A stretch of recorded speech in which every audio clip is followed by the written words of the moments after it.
اتنے رکوع کیے، اتنے سجود، اتنے تسبیح، اتنے عبادتیں، اتنی بندگیاں، وہ نور کہاں ہے؟ اس کی برکتیں کہاں ہیں؟ تمہاری طبیعت میں تو پہلے سے بھی زیادہ غصہ آ گیا ہے، تمہارے اندر تو صبر میں کمی آ گئی ہے، تمہارے اندر تو برداشت میں کمی آ گئی ہے۔ صالحہ کر دی نماز و روزہ را، صالحہ کر دی نماز و روزہ را، نور آنسوں میں صلاۃ و تو کجا۔ اتنے سال نمازیں پڑھی ہیں، اب بھی تم کہتے ہو کہ بھائی اس نے مجھ سے ہاتھ نہیں ملایا، اس نے میرا مصلی نہیں اٹھایا، اس نے میری جوتی نہیں بنائی، اس نے یوں نہیں کیا، وہ نہیں کیا، میں خلیفہ ہوں، میں پیر ہوں، میں صاحبزادہ ہوں، اور میں مولوی ہوں، میں علامہ ہوں، میں یہ ہوں، میں وہ ہوں۔ بھائی میرے نبی نے تو یہ باتیں نہیں سکھائی تھی۔ اگر کوئی عزت کرتا ہے تو اس کا بڑا پن ہے، یہ اس کا مطلب نہیں ہے اگر کوئی میری عزت کر رہا ہے کہ میں بڑا بن گیا ہوں۔ اگر کوئی میری عزت کر رہا ہے تو اس کا یہ مطلب نہیں ہے کہ میں بڑا بن گیا ہوں، اس کا مطلب یہ ہے کہ اس کا دل بڑا ہے، اس کا دل صاف ہے، اس کا گمان اچھا ہے۔ اب میرا حال کیا ہے وہ تو مجھے پتا ہے، تو ہمیں اپنے کپڑوں میں رہنا چاہیے۔ سب دوستوں کو اس مہینے کا پیغام دیا جا رہا ہے، اپنی عملی زندگی کا اس کو حصہ بنائیں، اور یہ وصف اپنے ساتھ لے کر چلیں۔ آپ چاہتے ہیں کہ لوگوں کے دلوں کو فتح کریں، آپ چاہتے ہیں کہ لوگوں کی محبت کو پائیں، آپ چاہتے ہیں کہ لوگوں کی آنکھوں میں آپ کے لیے عزت ہو، آپ چاہتے ہیں کہ لوگ آپ سے بے اختیار پیار کریں۔ دولت کی ضرورت نہیں ہے، خدا کی قسم، پیسوں کی ضرورت نہیں ہے، بڑے مرتبے کی ضرورت نہیں ہے، بڑے محل بنانے کی ضرورت نہیں ہے، بڑی گاڑیاں خریدنے کی ضرورت نہیں ہے۔ یہ میرے نبی کا ڈھنگ سیکھ لو، برداشت اور صبر۔ دیکھو کیسے لوگ تمہیں اپنے سر پر بٹھاتے، کس طرح تمہیں کامیابی، کامرانی اور سرفرازی ملتی ہے۔ یہ وصف مسلمانوں کو، ہم سب کو سیکھنی پڑے گی، اس کے بغیر کام نہیں ہوگا۔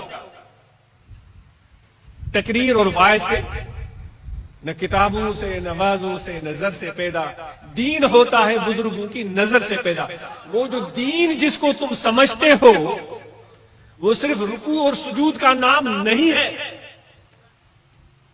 وہ رکوع سجود کے ساتھ جو اس کے نتائج ہیں ان کو ملا کر وہ دین بنتا ہے۔ رکوع اور سجود کے جو نتائج ہیں، رکوع اور سجود کا جو روح ہے، وہ عجز ہے، وہ انکساری ہے، وہ صبر ہے، وہ برداشت ہے، وہ معاف کرنا ہے۔ یہ اس کے نتائج، عواقب اور اس کا روح ہے۔ اس لیے صرف خالی باتیں ہمیں نہیں کرنی چاہیے، گفتگو کرتے ہوئے مجھے شرمندگی ہوتی ہے۔ ہمیں اپنے اندر عملی طور پر تبدیلی لے کر دکھانی ہے۔ نہیں ٹٹولو کسی کو اس بنیاد پر کہ اس کی رنگت کیا ہے، اس کی صورت کیا ہے۔ جس طرح دوستوں نے مجھے بتایا کہ انٹرنیٹ کے ذریعے بے شمار لوگ سن رہے ہوں گے، بھائی جو بھی ہم فقیروں کا پیغام ہے آپ سن لیں۔ انٹرنیٹ کے ذریعے دنیا میں شاید دور تک آواز جا رہی ہو، میں ان سے مخاطب ہوں، ان احباب سے مخاطب ہوں۔